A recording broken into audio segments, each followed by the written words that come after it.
माजी सैनिक शिवाजी इंगळे यांच्या 7व्या स्मृतिदिनानिमित्त विविध मान्यवरांचा सत्कार आणि आरोग्य शिबिराचं आयोजन करण्यात आलं होतं। माजी सैनिक शिवाजी इंगळे त्यांचे विचार यापुढेही आम्हाला सतत प्रेरणा देत राहतील असे गौरवोद्गार पंचायत समितीच्या नूतन सदस्या अंबिका पाटील यांनी काढले। माजी सैनिक शिवाजी इंगळे यांच्या 7व्या स्मृतिदिनानिमित्त आयोजित कार्यक्रमात त्या बोलत होत्या। या प्रसंगी भारतीय आयुर्विमा महामंडळाचे सेवानिवृत्त विकास अधिकारी प्रशांत पाटील, विकास अधिकारी आनंद उमरे, जिल्हा परिषद सदस्य रामप्पा चिवडशेट्टी, सरपंच लक्ष्मीबाई गायकवाड, ग्रामपंचायत सदस्य आसिम शेख आदी मान्यवर उपस्थित होते। स्मृती दिनाचं औचित्य साधून विविध क्षेत्रात उल्लेखनीय कामगिरी करणाऱ्या मान्यवरांचा विशेष सत्कार सोहळा या प्रसंगी पार पडला।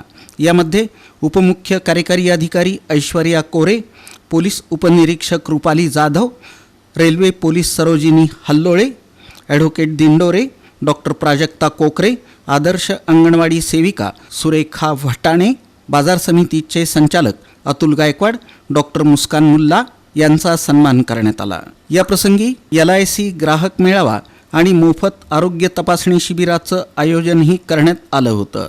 गांधीनाथा रंगजी वैद्यकीय महाविद्यालयाच्या विद्यार्थ्यांनी नागरिकांची आरोग्य तपासणी करून मोफत औषधांचं वाटप केलं। प्रारंभी श्री कृष्णानंद महाराज, श्री ब्रह्मानंद महाराज आणि शिवाजी इंगळे यांच्या प्रतिमेस अभिवादन करून कार्यक्रमाची सुरुवात झाली। प्रशांत पाटील आणि असीम शेख यांनी माजी सैनिक शिवाजी इंगळे यांच्या स्मृतींना उजाळा दिला। कार्यक्रमाचं सूत्रसंचालन संजीव इंगळे यांनी केलं, तर आभार पोलीस पाटील रेणुका इंगळे यांनी मानले। या कार्यक्रमाला परिसरातील नागरिक मोठ्या संख्येनं उपस्थित होते। संरक्षण मंत्री यशवंतराव चव्हाणांच्या प्रयत्नानं ही सगळी जी मंडळी तिथे अडकली होती त्यांना परत सोडून भारतामध्ये आणण्यात आलं।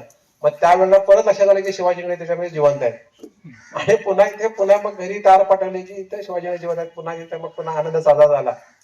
आणि त्यानंतर देखील 1976 साली जो इंडो पाक वॉर झाला, जागतिक युद्ध झालं, त्याच्यामध्ये देखील वडिलांनी आपला सहभाग नोंदवला होता। आणि केवळ इतकंच करून म्हणजे आपल्याकडे जसं देव देश धर्मापायी अगदी त्याचं मूर्तिमंत उदाहरण मी माझ्या वडिलांमध्ये पाहिलं। त्यांनी राष्ट्रासाठी तर आपलं योगदान दिलं, पण ज्या वेळेला ते आर्मीतून बाहेर आले तर या ठिकाणी या सामाजिक कार्यामध्ये पण त्यांनी आपला सहभाग नोंदवला। होडगी गावाची जी पहिली बस सुरू झाली 19 number Hodgi station, Solapur railway station ते होडगी, ही बस वडिलांनी सुरू केली आणि गावामधून पूर्ण राऊंड मारून ती बस गावामध्ये सेवा देण्यासाठी सुरू झाली। मला जो प्रोत्साहन मिळाला, मला जी ताकद मिळाली, ती ताकद घेऊनच मी कशा पद्धतीने आपल्याला लढता येते, कशा पद्धतीचं आपलं ध्येय धरून आपल्या समोर आपल्याला काम करावं लागेल, त्या दिवशीचा जो रात्रीचा आमचा बैठक झालं तेव्हापासून ते अंमलात आणून त्याप्रमाणे काम करायचा प्रयत्न करत राहिले।